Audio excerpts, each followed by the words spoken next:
Welcome to Energy Insights. Today we're speaking with Teresa Anderson, who is the Global Climate Justice Lead at ActionAid International, about all things climate finance in the run-up to COP29 in Azerbaijan. We talked about a broad range of climate finance-related topics that include the $100 billion a year promise, loss and damage finance, the contentious relationships between countries at climate negotiations, expanding the public finance donor base to other high-income countries, fossil fuel levies, issues related to increasing taxes to raise more funds for climate finance, and the implications on COP29 in Azerbaijan. It was wonderful to get Teresa on the show, and I hope you enjoy the conversation as much as I did. Alrighty, we are here with Teresa Anderson. Teresa, thank you so much for coming on Energy Insights. It's great to get you on here. Thanks, Ashley. Really great to be here. So I wanted to talk to you about all things related to climate finance, especially coming up into COP29 territory. But before we get started, I'm just wondering, we always ask our guests to give themselves like a brief tour of, their background or their career history and where they've worked, for example. So I'm just wondering if you can share a few things with us. Yeah, really lovely to be here. You may not know from my voice or my name, I'm half Filipina, a proud half Filipina. I've lived around the world, and I've was fortunate enough to grow up in Kenya, which has really, I think, shaped my work and my attitude. I live in Sweden now, but I've always lived in rural areas, and I've always felt very connected to the issue of farming and agriculture. I studied philosophy and organic farming, but I've been working for ActionAid for the last 10 years. Before that, I worked for the African Biodiversity Network. And my entry point was always agriculture, land, rights issues. And that has taken me on a pretty wild journey of climate justice, climate finance, adaptation, loss and damage, and all the issues that connects to as well. And nowadays in ActionAid, we have a really broad climate justice scope of work, but which does really look at where it connects to finance issues. And we're doing a lot of work right now looking at how finance is flowing, what finance is flowing to the climate solutions, but also really what finance is flowing to the causes of climate change. So we're really doing a lot of work scrutinizing the banks that are financing fossil fuels and industrial agriculture, as well as how subsidies are being captured by corporations as well, and delaying the climate action that needs to happen. So we've got some research out about that, which all very much links in many ways to the bigger picture related to UN climate negotiations. So you've been around the block on quite a lot of issues by the sound of it. 25 years. 25 years. Alrighty. Well, speaking of history, I always think it's a good idea to kind of look back on where we've been, which has been kind of informing the decisions and the conversation today. And I think climate finance is no different in that regard.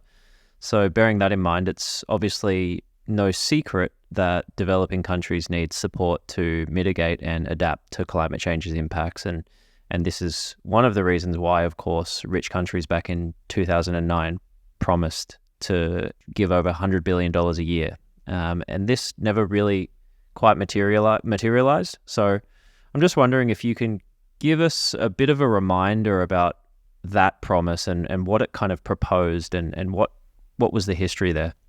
Well, I mean, let's just take a step back and think about it. If we want to unleash climate action on the scale enough to save the planet, we need the money to be there. Climate finance is an essential part of that. We have to recognize that if we want to save our planet, if we want to save human rights, if we want to even save the polar bears, we're going to have to cover the costs. And the problem is, and this is really the essential injustice of climate change, is that the countries and the communities that have done very little to cause the climate crisis are the ones that are paying over and over again each year. Every time there's a flood, every time there's a drought, every time a typhoon or a cyclone passes through, communities in the global south are paying with their crop failure. They're paying the cost of rebuilding. They are paying with their lives year after year. And so this, with, many years now of climate impacts escalating, means that frontline countries are are losing out on the income that they could have been getting because they're just paying to recover. And so they don't have the money to recover from climate impacts. They don't have the money to adapt to future impacts, let alone the money to transition to greener pathways.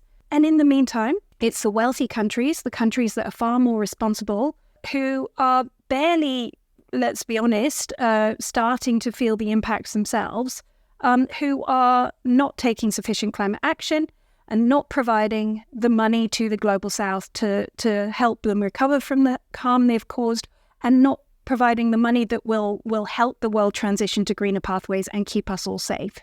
So, I mean, that's the context of the climate challenge that we're in. We can't talk about climate action without talking about the money. But this $100 billion climate finance promise or pledge that rich countries made in the Paris Agreement in 2015 at COP21, that, as you alluded to, the seeds of that number were actually sown back in 2019 at COP15 when we had that COP in Copenhagen. And at that point, it really felt, as often feels in negotiation, it is the wealthy countries that hold all the cards. And the US, we learned a couple of years later, in fact, that the US had been getting really bad climate science advice. They'd been told that 2 degrees, 3 degrees, it's not going to be that bad. 3 degrees of warming, yeah, it'll be a little bit of a problem, but hey, don't panic about it. So the US government sort of played really hardball on finance and really just picked this $100 billion number out of the air as a number for all rich countries to collectively contribute together. And I mean, firstly, that number was not based on any scientific needs assessment. It was clearly inadequate. We even knew it at the time, but it was based on bad science. Yeah, I mean, this was before loss and damage had even really started to hit. So the wealthy countries weren't really recognizing or acknowledging the scale of the climate crisis and the cost this was going to have. And in the years since then, we saw how that number that was first put on the table in 2009 became formalized in the Paris Agreement in 2019, and the expectation was that rich countries would start providing $100 billion a year between 2020 and 2025. So they had already many years to start preparing to put forward that level of finance. But since 2020, it's been incredibly disappointing, the amount of finance that has come on the table. Firstly, it took several years for them to even be able to claim they'd made that $100 billion a year target. So they claim now that they made that target in 2022. But if you actually look at the numbers, and Oxfam do really good work at breaking down these climate finance numbers every year, that of the $100 billion a year that was supposedly given in 2022, more than 2/3 of that was in loan form. So actually, just over $30 billion a year is coming in the form of grants. And we should only really be counting grants as real money, not loans.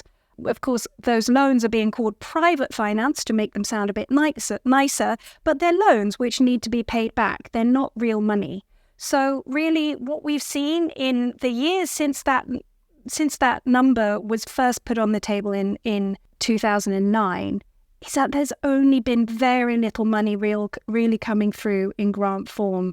And we can really see the consequences of the climate crisis escalating and communities suffering. And we're not really seeing anything like the action or the money needed to put our planet on a safer path. And it actually just reminds me, when you were mentioning, when you were just talking about it, made me think about if you look at some recent numbers that have come up over the past few years, they go into the trillions of dollars that's needed, right? So I think there was always this idea that the 100 billion was, of course, more of a symbolic number as opposed to something practical. Would that be something you would agree with? I would say the $100 billion number was symbolic for the wealthy countries to show that they didn't have to do what they really had to do. But I would say it was never symbolic of the cost of climate action. So really, the $100 billion was not related at all to the scale of the climate crisis. And so I wouldn't even call it symbolic. I would barely even call it tokenistic, to be honest. And with this failure of even delivering what you've just mentioned as a tokenistic promise, like with this failure to deliver even just that, this has become a real sore spot in climate negotiations over the years. I mean, this has been a very contentious issue, and it has only grown worse over the period of time from Copenhagen in 2009 to, if we just look back to last year in Dubai at COP28, sorry. So I'm just wondering, in your views, what kind of impact has this had on between countries, and has it really hindered progress in your opinion? Well, we've seen how climate impacts have escalated far quicker, far worse than was even envisioned in 2009 or even in 2015. Just the last years, we've seen how we're already crossing thresholds, crossing heat boundaries that we thought might be happening, towards the end of this century rather than, or in the middle of this century rather than now. And that is a direct result of the lack of climate finance. And one thing that it might, to break this down a bit, I think it's useful to talk about the three pillars of action and climate finance that we talk about in the UNFCCC, because in the UN climate negotiations we talk about the need to address loss and damage. So in the aftermath of climate disasters, or dealing with slow onset impacts, like what do you do when disasters have happened or are happening? There's a bunch of money that we need to help recover. But there's also adaptation finance to help prepare for future impacts. And then there's also mitigation action, so, adopting greener technologies and cutting emissions. So those are three very different kinds of money tracks, the different ways that money operates, very different needs. And they're real in the real world, and they're useful in the negotiations. And what we've really seen is that while the Paris Agreement said, okay, we'll provide money for mitigation, and we'll give money for the global south to adopt green technologies and to put in windmills. And we'll give a little bit of money for adaptation to help you cope with future impacts. But when it comes to loss and damage, when it comes to dealing with the consequences of climate impacts, sorry, you're on your own. So for many years, rich countries have been refusing to put money forward on loss and damage. And that in itself has been a massive fight over a decade or more in climate negotiations. It's really symbolic of the lack of human empathy to think that, climate action should be about windmills, but not saving people's lives. And so when we finally, in a couple of years ago at climate negotiations, got wealthy countries to agree to set up a loss and damage fund, and those negotiations to set up that fund, agree the governance, etc., are now starting to roll out, and and still ongoing. But we're still not seeing any money yet come through into the loss and damage fund, and only a little bit of money, as I said, 30,000 in practice in grant form for adaptation and mitigation. So now we have the next round of negotiations, because this $100 billion target was for 2020 to 2025. And so what happens after 2025? Well, so now there are negotiations for what is called the new Collective Quantified Goal on Finance, the NCQG.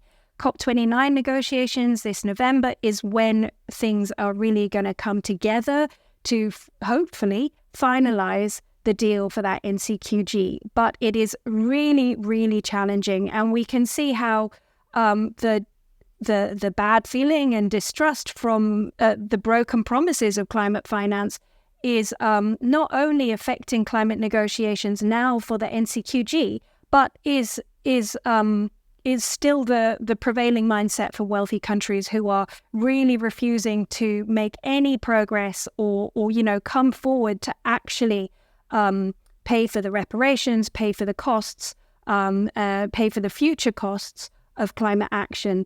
So, if you look at the actual costs of dealing with the climate crisis and, putting us on a safer pathway, that's going to cost about $5 trillion a year for the global south.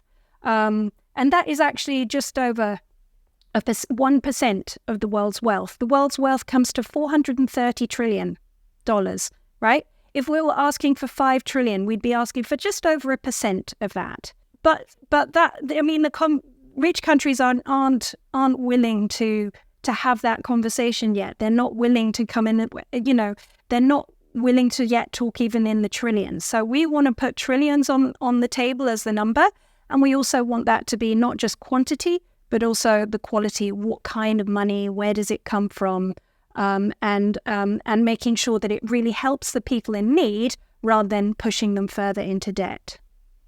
What are your opinions on it? If we talk about these numbers, for example, what are your thoughts on this conversation that's going on about expanding the donor base? For example, when I think about a lot of the definitions of countries, they're stuck back in the 90s, where you've got economies like Saudi Arabia, Qatar, the UAE, China, Singapore, South Korea, for example. They're all high per capita income countries. What's your opinion on expanding the donor base to those high per capita countries so they could possibly or potentially contribute to more climate finance? I mean, realistically, how long this would take to change in terms of the definition of, a developed and a developing country would be is, yet to be seen. But I'm just curious on your thoughts on what your thoughts are on expanding that donor base. Honestly, I think those conversations about expanding the donor base are pure geopolitical distraction. I mean, high-income countries, let's even talk about Singapore or Qatar or those kinds of countries. They are very small, so the amount of money that they could raise, even if they were paying their fair share, would actually be very little in the scheme of things. China, a lot of people assume this conversation is about China, but actually, given China's high population per capita, issues of historical responsibility, there's no real metric in which China would be substantially on the hook to provide a lot more money. In fact, they already provide a lot of money voluntarily to the global south. So basically, if you can't really create a fair shares metric that generates more money for the global south to actually deal with the issue. So why is this conversation even happening? It's not about raising more money, quite clearly. It's for two reasons. One is so that wealthy countries like Europe, Australia, the US, Canada can say, hey, it's not just on us now, it's on others, point the finger and reduce their own obligations. And I think probably for a fair amount of geopolitical whataboutery, playing to their domestic audiences rather than actually trying to raise money to solve the world. Now, I'm not interested in playing those geopolitical games, frankly, very much. And I don't think that climate crisis should be used for those domestic geopolitical reasons. So I think that this conversation about expanding the contributor base is just a distraction. But we do know the money is there. So the arguments that there aren't enough money in the global north, that we need to expand the contributor base to find more money, though that just isn't true. The money is there, but the political will isn't. We've done analysis that shows that tax justice really could be really key to finding money on a scale that's needed. For example, if global north countries were to increase their tax on the wealthy and on the wealthiest corporations by just 4 percentage points, which sounds like a lot, but actually isn't that much when you look at what they're currently taxing, then you could raise over $2 trillion a year in taxes. And then there's other sources of money. Oil Change International did a great report earlier this week. I'd really encourage you to look at it. They showed there are plenty of sources out there to help raise $5 trillion a year, including, shifting subsidies from fossil fuels and military spending and wealth taxes and other sources like that. So there's fossil fuel, levies, etc. So these are potential sources of money. We know the money is out there, but what we do need to change is the political will. I think on the topic of political will, I think one of the hardest things about this conversation too, especially when you talk about the general public, for example, when they hear the word tax, it is quite a scary phrase, and it, generally speaking, it's not a sound political strategy, for example, for someone who's going for election. I guess, how would you navigate those conversations in your opinion? Like, what would be your best case scenario or best option for going forward, given that context? Well, I mean, taxes are really about providing services and promising a better life for people. And, I think there really is a better conversation to be had about delivering not just climate safety, but delivering better healthcare, better services, better social security, and social protection for everyone, so that we can all live a better life, and that everyone, especially the wealthiest, need to be contributing to that. The reason why tax is sometimes seen as politically toxic is because it's the wealthiest that would be on the hook for more money, and it's the wealthiest that make the biggest campaign donations and make the most noise. But I think there is a lot of potential for a better conversation about tax. Maybe I said this, I do live actually nowadays. I'm living in Sweden where the conversation about tax is much healthier, and people are really proud actually to pay taxes, to be part of a community, and they know every day that they're benefiting from it. Child care, quality of life. I know it's enviable, and life in Sweden and Swedish politics are not as perfect as everyone outside of Sweden thinks they are.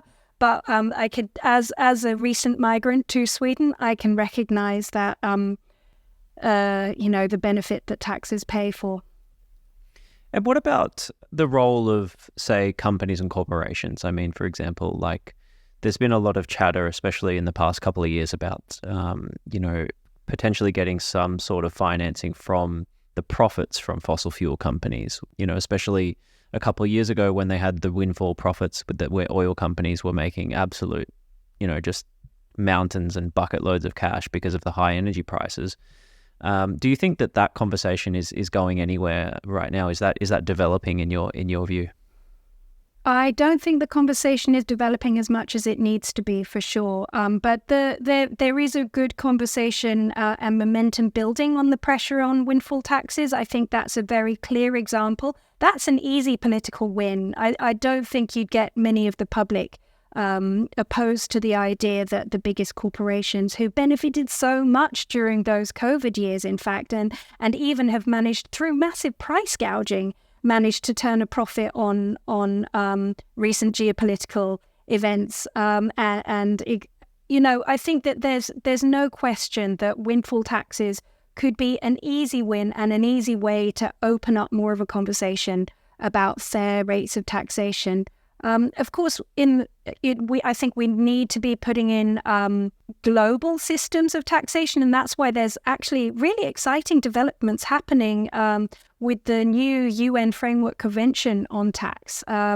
This is a very promising development, actually led by African countries who've been deeply frustrated that under the current global tax framework, which was developed by the OECD Club of Rich Countries, African countries and the global south have been unable to levy fair rates of taxation on the fossil fuel, industrial and big corporations that have been very much exploiting them and sending their profits back to headquarters and shareholders in the global north.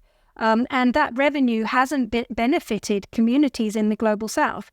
So African countries have been very active in pushing for a new UN framework in which collectively the world will be able to set taxes in a way that's fair and can hopefully help to start to help countries claw back a little bit of what they deserve.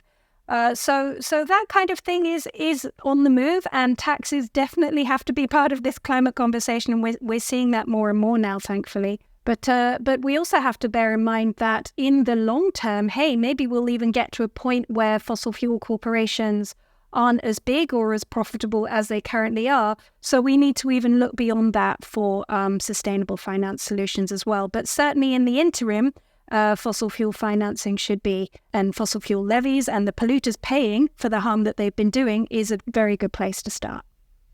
Now, bearing all that in mind, we've got COP29 in Azerbaijan coming up in a couple of months now. From what I'm reading, it's touted as a COP that will focus on climate finance. And I'm just wondering what your reaction is to, for example, the chair of the COP29, so Mukhtar Babayev, who he said that this COP will bridge the gap between rich and poor countries. Do you think that there is any hope that it will? And has there been any progress on that since last year's COP in Dubai? I would say there has been nothing like the progress we need on the new collective quantified goal on finance, considering it's supposed to be agreed at COP29, so things can kick off in 2025.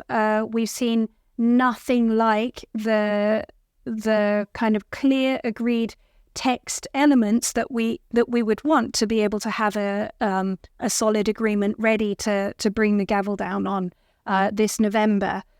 But it is, it's somewhat reassuring after the COP presidency has been quite quiet for much of the year. They're now talking and recognizing that climate finance is important. It's good to see that they understand that climate finance is the key deliverable in Baku this November. But, there was a dialogue earlier this month in September, a technical expert dialogue where countries again started to talk and tried to see what they could put in place to hammer out some text. And really there was no progress. And the presidency did note that there was a long way to go in getting agreement on an NCQG. What the presidency called for was determination and leadership to bridge the gaps. And I can't disagree with that, but I'd say we need a bit more too, because, I think what we need is just, more than corporate kumbaya, frankly. We're really not sure that the presidency right now is putting all their energy into pressuring the rich countries to agree the essential elements for a new global goal. What we need is both the quantity as well as the quality. And when I talk about that, I'm saying we need to make sure that this new goal is not, once again, mostly in loan form. And if you don't mind, I'll unpack the problem of that a little bit, because what we're seeing now with the climate crisis escalating in the global south is countries year after year having to pay the costs and getting deeper and deeper into debt. And our recent analysis showed that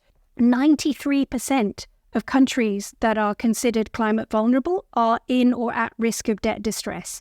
This is not a coincidence, right? So how are those countries supposed to pay for not just their recovery, but how are they supposed to pay for climate action in terms of adaptation or mitigation? So what we're seeing is actually when those countries get deeper into debt, the advice they're given, get this, to pay back their loans, their advice they're given, expand your fossil fuels, expand your industrial agriculture so that you can earn foreign dollars to repay your debt. So we see that debt is exacerbating the climate crisis and locking countries in to these industries that are harming them.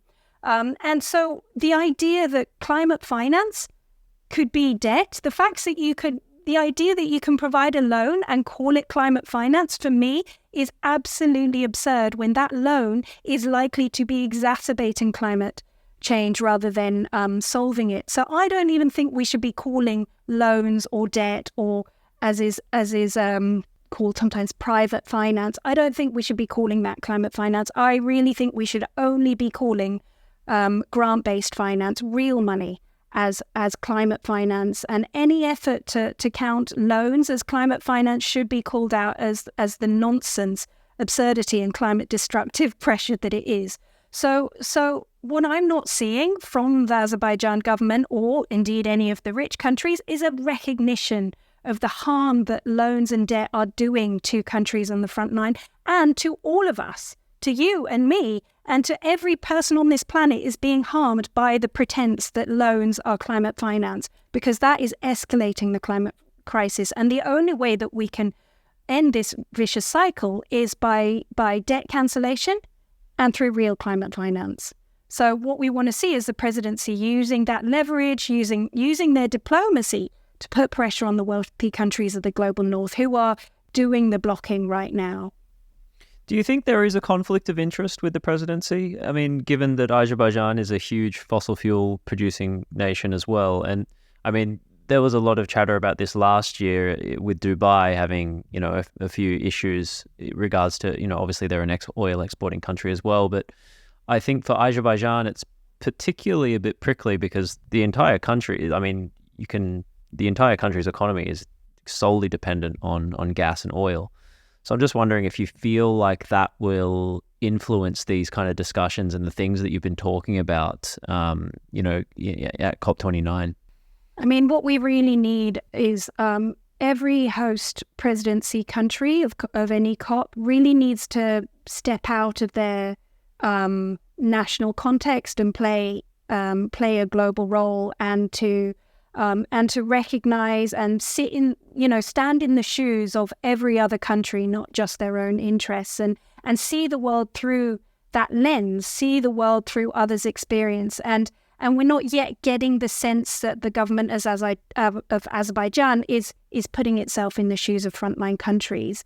Instead, its experience is as a relatively wealthy fossil fuel producing nation, but that hasn't had to face devastating climate impacts over and over again.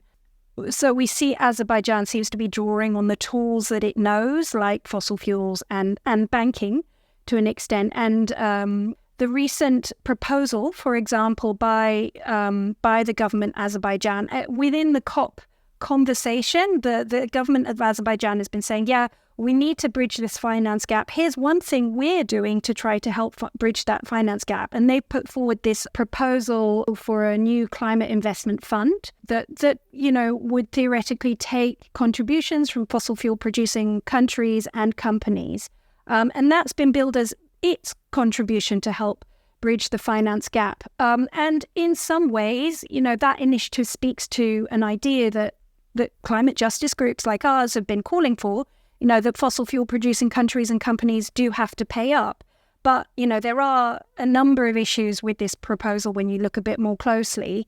One is that clearly one initiative by one country is not a substitute for a global multilateral long-term UN-agreed mechanism. So let's not get distracted by one-off initiatives like this. Secondly, some groups have voiced concerns that this might be seen as a way for fossil-producing countries and corporations to look like they're paying their dues so that, in fact, they can continue polluting. So it potentially risks distracting from the fossil fuel phase-out that's needed. And thirdly, the bit that gets me really riled up is that the grant-based element here is minimal, because it sort of feels like it's structured, well, it's called a fund, but it's structured more like a bank. It acts more like a bank to mobilize the private sector and catalyze investment. And what it's essentially doing is gearing up to meet the needs of the fossil fuel producing companies and countries, and rather than the needs of people on the front lines of the climate crisis. And the way it talks about, for example, reinvesting profits signals a bunch of assumptions to me about the kinds of actors that it will work with, and doesn't sound like it plans to work with the poorest, the most marginalized, the people most in need, but more likely the bigger corporations. But from our perspective, climate finance is really about climate justice. We need funds, not banks. And this isn't the kind of climate finance that COP29 needs to deliver, because the climate hit countries can get loans already. They're up to their eyeballs in loans, thank you very much. And most of those loans are, in fact, linked to climate change. And they're struggling to pay back those loans and getting more debt distress and cut services and austerity, rising prices for basic needs, protests, political instability. So if you look at the evidence, you can see that loans don't create the conditions for the stability needed for climate action. And really, we should have learned by now that the only way to make climate action really happen has to be in grant-based climate finance and debt cancellation. But my feeling is that this offer is based on the old, frankly naive climate finance logic of 10 and 15 years ago that still persists in developed countries, that loans can even play a role in climate finance. So instead, we need COP29 to deliver very clear commitments on grant-based finance in the scale of trillions to developing countries, and this initiative doesn't do that. Well, Teresa, it's been wonderful to get your voice on here and getting it contributed to this very important and ongoing conversation. So thank you so much for coming on. I'm just wondering, before you sign off, is there any way you would like to point listeners to go to either follow you or follow your work, or any sort of reports that you mentioned from your organization, for example? Yeah, thanks so much. Well, please, if you want to find out about ActionAid, we have offices in 45 countries, and we're actually operating in more than 70 countries. So check out actionaid.org and any of our country offices if you're based there, to find out about our work in communities, as well as our international climate work. We recently put out a report looking at how subsidies are being used, about the corporate capture of public finance by fossil fuel and industrial agriculture corporations. That is called How the Finance Flows, the corporate capture of public finance fueling the climate crisis in the global south. We release every year a new report looking at how the finance flows. So stay tuned for something interesting again next year too. And so if you want to follow me, of course, I'm on Twitter, or X, sorry, I'm so old school still, at one Teresa Anderson. And check out ActionAid's Twitter handle and any of our country offices too, because there's really great stuff going on in our countries. We just did an awesome climate finance mobilization around the world, so you can see what's on there on social media and get inspired as well. Awesome. Thank you so much, Teresa. It was a pleasure having you on here. Thanks a lot. Thanks, actually. It's been a great conversation. I really appreciate it. If you found this episode valuable, please don't forget to subscribe to our channel, share it with your friends or colleagues, and visit our website at energytracker.asia for more. Thanks again for listening, and I'll see you next time on Energy Insights.